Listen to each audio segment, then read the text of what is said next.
के अंतर्गत। और जैसा कि पिछली कक्षा में हमने रक्त परिवहन तंत्र यानी ब्लड सर्कुलेटरी सिस्टम को पढ़ाया था, बताया था, उससे संबंधित क्या क्या क्वेश्चन आते हैं थोड़ा सा मैं आपको रिकॉल कराना चाहता हूँ। सबसे पहले पूछता है कि ब्लड के पंपिंग का काम कौन करता है, तो उत्तर होगा आपका हृदय। दूसरा सवाल पूछता है कि ब्लड का फॉर्मेशन सबसे ज्यादा कहाँ होता है, तो मोटी हड्डियों में। आगे मत बोलिए ना तो बीपी तनी हाई है हमारा, बेमतलब के मत बोलिए, तो वही पूछ लेते हैं आप लोगों से। संस्कार है ही नहीं, जब हम कहें हम ही बोलेंगे हम ही करेंगे तो कहीं नहीं आगे बोलते हैं आप लोग। अभी लाइव शुरू हो जाएगा तब जी। तो ये ढंग से ये हृदय है और इसी से जो है आपका ब्लड सर्कुलेशन का काम होता है, ठीक है। अब रही बात ब्लड बनता कहाँ है, तो मोटी हड्डियों में और लंबी हड्डियों में ब्लड बनता है। ब्लड एक मनुष्य में औसतन जो है उसके वजन का 7% होता है और ब्लड का अगर लीटर में देखेंगे तो 5.5 लीटर एक व्यक्ति में ब्लड होता है। जो आरबीसी होता है उसका बहुत सारा कार्य है, जैसे शरीर के ताप को नियंत्रित करना, बहुत सारे हार्मोन को शरीर के सभी अंगों तक पहुंचाना, ऑक्सीजन के परिवहन में काम करना, CO2 को फेफड़े तक लाकर निश्वसन में उसको मदद करना। ठीक इसी ढंग से आपके बहुत सारे हमारे रोग प्रतिरोधक क्षमता में भी सहयोग करना, लेकिन रियल में रोग प्रतिरोधक क्षमता को मजबूत करता है WBC। WBC का जीवन काल होता है एवरेज 72 आवर, ठीक है। लेकिन ऐसे 3 से 5 दिन आपके एग्जाम में पूछता है कि ये उसका आयु होता है, यानी उसके बाद वो डेथ कर जाता है। और 120 डेज जो है आपके आरबीसी का जीवन काल होता है। और बहुत लोगों के, जैसे हम लोग पुराने हो गए तो 90 दिन में ही हम लोगों का आरबीसी फट जाता है। रक्त का कबरगाह स्प्लीन होता है आपके, जिसको हम लोग हिंदी में तिल्ली कहते हैं। मनुष्य में जो है लगभग 60 से 70 मिलीग्राम ब्लड अगर सोए अवस्था में भी हुआ, मिलीग्राम जो है वो यूज होता है। यानी यूं कहें कि 6 से 7 ग्राम ब्लड सोए अवस्था में भी जो है ब्लड हम लोगों का यूज हो जाता है। लेकिन 35 ग्राम ब्लड आपके डेली शरीर के द्वारा बनता है और शायद अगर बहुत धावक अच्छे हो तो 37 ग्राम ब्लड उनका यूज हो जाता है। जैसे कुल्ली का काम कर रहे हैं, कुदारी चला रहे हैं या फिर ठेला खींच रहे हैं, रिक्शा चला रहे हैं, तो उनका या धावक है या जिम वगैरह ज्वाइन किए हैं तो 37 ग्राम ब्लड उनको यूज हो जाता है। और यही कारण है कि उन लोगों को ज्यादा जो है विटामिन्स मिनरल्स वगैरह खाने की आवश्यकता पड़ती है। मनुष्य अगर अपना ब्लड जो है हर 4 महीना पर डोनेट करे तो कोई इफेक्ट नहीं पड़ता साल में 3 बार वो डोनेट कर सकता है।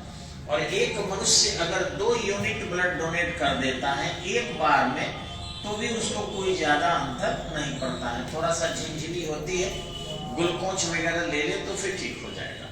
ब्लड डोनेट करने वाले व्यक्ति ज्यादा स्वस्थ होते हैं, ज्यादा सुंदर होते हैं, क्योंकि उनके शरीर के पुराने ब्लड आसानी से निकल जाते हैं और नए ब्लड का निर्माण तुरंत ही बोन मैरो कर लेता है। ब्लड के निर्माण के लिए जरूरी है आपका B12, ये B12 है अथवा B6 है, ये दोनों ब्लड के फॉर्मेशन ज्यादा करते हैं, ज्यादा B12 करता है, जिसको हम साइनोकोबालामिन कहते हैं।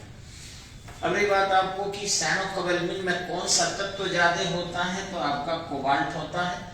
जनरली कैंसर वगैरह के इलाज में कोबाल्ट का प्रयोग किया जाता है और इस तरीके से कैंसर के ट्रीटमेंट होते हैं। जो सिकाई वगैरह होता है मनुष्य का, वो ठंडा से सिकाई होगा। लोग सिकाई सुनते ही समझता है कि गर्म कुछ चीज रहेगा, नहीं, वो बर्फ प्रकार के ठंडा कूल करता है, उसमें कोबाल्ट का प्रयोग किया जाता है। ब्लड कैंसर में होता क्या है कि मनुष्य के अंदर आरबीसी अनियंत्रित बनना शुरू हो जाता है। ध्यान रखेंगे कि ये जो है आपका अनियंत्रित बनना शुरू हो जाता है और इस तरीके से ये ब्लड कैंसर है। और एड्स में होता क्या है आपका कि WBC बनना खत्म हो जाता है, ये नहीं बनता है। तो एड्स में आपके रोग प्रतिरोधक क्षमता समाप्त हो जाती है और जो भी रोगाणु है ये अगर शरीर में प्रवेश कर गए तो आपको रोग बढ़ते चला जाता है।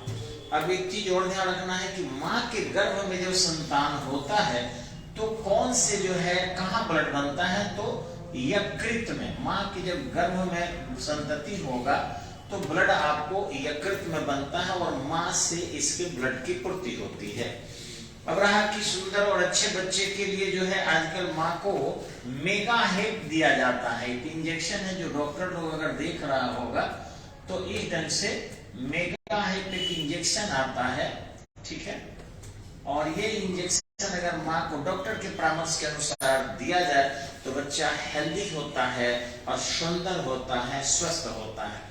मेगा हेप में होता क्या है कि हिपेरिन होता है जो मच्छर और जोंक वगैरह काटते हैं शरीर में हमारे, और इस तरीके से उससे ब्लड पतला होता है, सर्कुलेशन होता है, और नाभि से बच्चे में यानी भ्रूण में ब्लड बहुत जाता है। और भ्रूण में जब ब्लड जाएगा तो आंखें बड़ी बड़ी होगी, नाक नक सुंदर होगा, बाल घना होगा, चेहरे अच्छे होंगे, हाथ पैर की हड्डियां संतति की अत्यधिक मजबूत होगी, और बच्चा जो है मंद बुद्धि का नहीं होगा, विकसित बुद्धि का होगा। तो इस तरीके से आजकल माताएं हम लोगों की जो है अच्छा खाना नहीं खाती है, इसलिए खून की कमी हो जाता है, कैल्शियम की भी कमी हो जाता है। तो मेगा हेप इंजेक्शन सभी अच्छे डॉक्टर, पटना में आप जाएंगे तो हिमांशु राय हैं या शांति राय, छपरा में ये भी लिखना शुरू कर दिया आजकल, कौन नाम है इनका, हाँ कोई लेडीज है। तो इस तरीके से ये सुविधा अनुसार हम लोग देता है, जिससे ब्लड सर्कुलेशन बना रहे, क्योंकि हम लोग बहुत सारे जंक फूड खा रहे हैं, चाउमीन मोमोस वगैरह पता नहीं क्या क्या, जिससे हम लोगों के ब्लड में क्लॉटिंग हो रहा है और उतने अच्छे ढंग से हेपेरिन का फॉर्मेशन नहीं है, इसलिए ब्लड सर्कुलेटरी सिस्टम हमारा अनसिस्टमेटिक हो गया है। दूसरी रहा हमारे ब्लड में जो है विटामिन के पाया जाता है। विटामिन के जो है ये ब्लड को करता क्या है, ध्यान देने की बात है। ये जो के है ये बड़ी आंत में बनता है और इसको उदा एक कोलाई नामक जीवाणु बनाता है। जब हमारा पचा हुआ छोटी आंत से मल नीचे की आंतों में, मोटी आंतों में, जिसको बिग इंटेस्टाइन कहते हैं, स्मॉल इंटेस्टाइन से पचा भोजन जब जाता है तो उदा एक कोलाई नामक जीवाणु उसको खाता है, और खाते खाते खाते जो अपने शरीर से वो रस छोड़ता है, उस रस से हमारा आंत यानी बड़ी आंत जो है विटामिन के को बना देती है, जिसको फिलोक्विनोन कहते हैं, साइंटिफिक नेम है फिलोक्विनोन। और ये हमारे लीवर में आपका स्टोर हो जाता है। हमारे लीवर में ए, डी, ई के 4 विटामिन जो है आपका स्टोर होता है, और ये चारों विटामिन में जो के है ये आपके ब्लड को क्लॉटिंग का काम करता है। अब जब हमारे ब्लड में ऑलरेडी विटामिन के होता है तो अंदर ही ब्लड क्यों नहीं जम जाता, तो अंदर के तब सक्रिय होता है जब उसको हवा लगेगा। जब तक वो बाहरी ऑक्सीजन के संपर्क में नहीं आएगा, हमारे ब्लड के उस सूक्ष्म ऑक्सीजन से वो क्लॉटिंग का काम नहीं करता। हमारे ब्लड में एक एंटी हिपेरिन भी बनता है, जिसको मेगा हेप कहते हैं, देखे होंगे आप, एंटी क्लॉटिंग जिसको मेगा हेप कहते हैं, वो हिपेरिन बनता है, और उस हिपेरिन से नसों में, चाहे वेन हो या आर्टरीज हो, उसमें ब्लड नहीं जमते हैं। जब भी जमेगा तो कोलेस्ट्रॉल से जमेगा, ऐसे नहीं जमेगा। लेकिन जैसे ही संपर्क में ब्लड आता है, कट जाए, फट जाए वगैरह, तुरंत ही आपके फिलोक्विनोन यानी विटामिन के बाहर आ जाता है और इस प्रकार ब्लड को क्लॉट कर लेता है। अच्छा, उनको माना जाता है जिनके 2 से 5 मिनट के बीच ब्लड उनका जम जाए। अगर 2 से 5 मिनट के बीच अगर ब्लड आपका नहीं ठोस हो रहा है कटने के बाद, तो निश्चित रूप से आप जो है विटामिन के की कमी से ग्रसित है। आजकल के महिलाओं में विटामिन के की कमी पाया जाता है, यानी कारण है कि वो पहले से ही अपने पीरियड्स के दौरान बहुत विटामिन के खा लेती है, जो आपके क्लॉट में होता है, सीबीपी में होता है, स्टैक्टोगेट में होता है, बहुत सारे बाजार में दवाएं हैं जो आजकल घूमने फिरने वाली महिलाएं खा लेती है। और कहा गया है कि ये साइड इफेक्ट नहीं करता, ऐसा कुछ भी नहीं हो, कुछ साइड इफेक्ट करता है, बताया नहीं जाता है कि कंपनी का चलेगा कैसे, लेकिन साइड इफेक्ट इनका है। एक्स्ट्रा जब हम लेंगे तो हमारे लीवर का विटामिन के यूज नहीं होगा, ब्लड तो क्लॉट होंगे, उससे 2 समस्या उत्पन्न होती है। एक, यूटेरस कैंसर की संभावना बढ़ जाती है, क्योंकि जब दूषित ब्लड नहीं निकलेगा, क्लॉट बॉडी के शरीर के अंदर होगा, तो निश्चित रूप से समस्या बढ़ेगी। और दूसरी, बेवजह विटामिन के ज्यादा लेंगे तो उससे भी साइड इफेक्ट है। विटामिन के अगर आपके शरीर खुद बनाता है और नेचुरल चीजों को खाने से तो निश्चित रूप से उससे साइड इफेक्ट नहीं है, लेकिन ऐसे लेंगे तो आपको साइड इफेक्ट होता है। ठीक है, अब रही बात आपको कि हमारे ब्लड जो है इसमें लोग कहता है हेमेटाइट की कमी हो गई, यानी आयरन की कमी हो गई है। तो जी कई बार ये भी होता है कि हमारे अगर लीवर का फंक्शन अच्छा ना रहे और शरीर के अंदर सीरम बिलिरुबिन की मात्रा बढ़ जाए। सीरम बिलिरुबिन की मात्रा हम लोग जब बच्चे थे तो 0.5 तक करेक्ट माना गया था, लेकिन अब डॉक्टरों ने इतना ना हम लोग जंक फूड खा रहे हैं कि अब ये मानने लगे हैं कि 1 तक अगर आपका है तो ठीक है। अगर सीरम बिलिरुबिन 1 से ऊपर जाता है तबे वो कहते हैं कि थोड़ा सा डिस्टर्ब कर सकता है आपको, और 2 के जाने के बाद वो दवा देते हैं। अगर सीरम बिलिरुबिन 2 से ऊपर ना हो तो दवा नहीं देते, कहते ग्लूकोज खाओ लेना, थोड़ा सा खाना खाना, भूखे कम रहना, बात खत्म, जाओ आराम करो, ठीक हो जाएगा। तो कारण है कि हम लोगों का लीवर लगभग डैमेज है, तभी हम लोग थोड़ा सा ऊंचाई चलते हैं या टहलते हैं, हाफ जाते हैं और परेशानियां बढ़ जाती है, गैस वगैरह बनने लगता है। जब भी आपके ब्लड में अगर हिपेरिन की मात्रा है और वैसी स्थिति में अगर सीरम बिलिरुबिन की मात्रा बढ़ेगी तो ब्लड प्लेटलेट्स को मारेगा, यानी आयरन आपका जो है डिस्टर्ब होकर मल से बाहर निकलेगा। वैसी स्थिति में हमें आयरन कंटेंट्स लेना चाहिए। पालक है, अमरूद है, केला है, और जिसमें जो है आयरन होता है। और साथ ही साथ हमें अपने लीवर को दुरुस्त करने के लिए भूखे नहीं रहना चाहिए, पानी पीना चाहिए, अथवा चिकित्सक से परामर्श कर लेना चाहिए।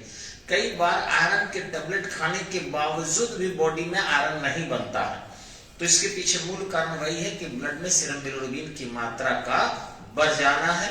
रही बात आपको कि मानव शरीर में जो है रोग प्रतिरोधक क्षमता बढ़ाने के लिए ब्लड सर्कुलेटरी सिस्टम का बेहतरीन होना जरूरी है, और जिनके जो है शरीर में ब्लड सर्कुलेटरी सिस्टम बेहतरीन होगा और बुढ़ापे में भी नौजवान बने रहेंगे, उनको किसी प्रकार की कोई दिक्कत नहीं आएगी।